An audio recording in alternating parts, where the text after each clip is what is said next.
ফুল গাছগুলো লাইন কিরকম লাগছে? ফুল গাছগুলো বড় হয়ে গেছে।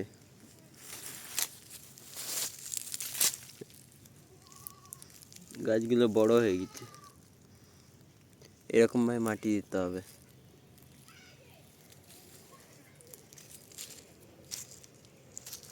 এই যে এই সাইডে এই মাটি, ওই সাইডে ওই মাটি।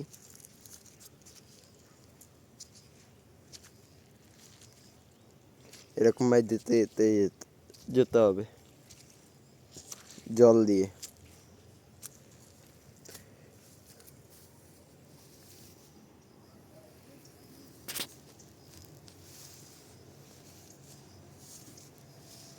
গাছের গোড়াগুলো বেঁধে দিতে হবে এরকম ভাবে।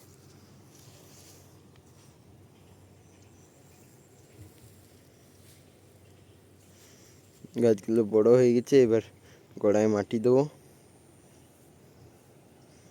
এই দিকের সাইডে বেশি বড় হয়ে গেছে গাছগুলো।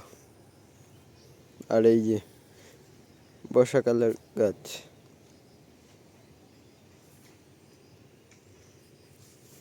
এই গাছের থেকে মনে হচ্ছে ওই গাছটা বেশি ভালো আছে। চল তোমাদের দেখাচ্ছি।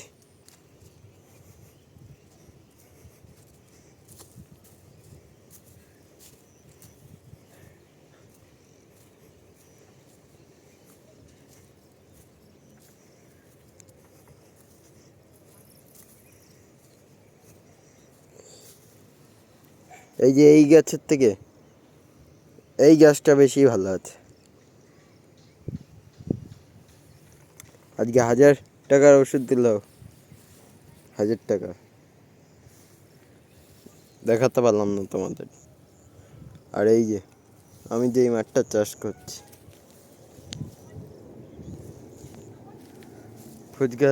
ফুল গাছগুলো বড় হয়ে গেছে। এবার মাটি দিচ্ছি জল দিয়ে। তোমরাও এরকম ভাবে চাষ করতে পারো, কিন্তু এতে লোক বেশি দরকার হবে।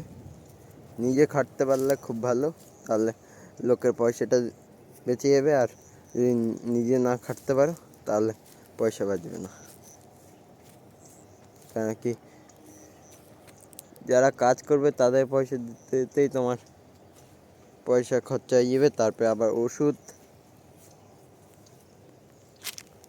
তারপরে আবার ফুল গাঁথার লোক লাগবে, জলের টাকা, মোটর লাগবে একটা, এসব চাষ করতে গেলে।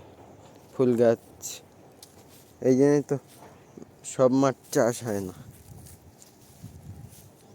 কারেন্টের বিলও আসে। এই সাইডটা আমি কোপাতে এই দেখো, এই সাইড কোপানো হয়েছে এইটা, কিন্তু এই এই ছটা লাইন কোপানো হয়নি। কেন কি, এই কোপাতে জল দিয়ে দিয়েছে।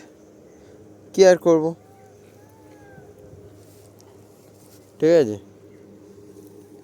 কিন্তু আমি এবার ধীরে ধীরে মাটিগুলো, এই শুকিয়ে গেলে মাটি দিতে পারো, কিন্তু ভিজে থাকতেও দিতে পারো, কিন্তু এতে হাতে জড়াবে বেশি।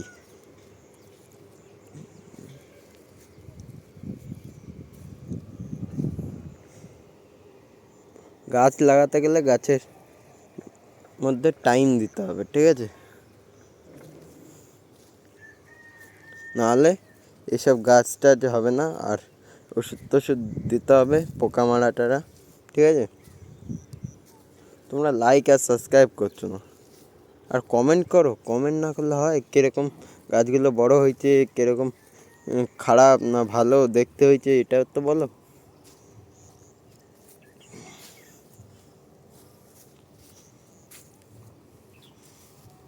আর মাটিগুলো এই যে এই আলে দিতে হবে, এই আলের সাইড দিয়ে এই মাটিগুলো তুলে দিতে হবে।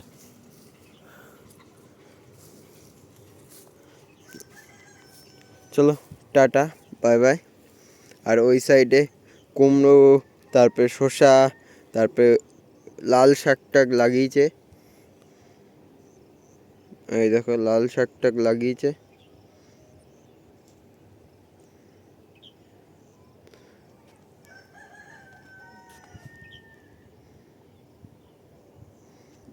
তোমরা লাইক সাবস্ক্রাইব করে দেবে, ঠিক আছে?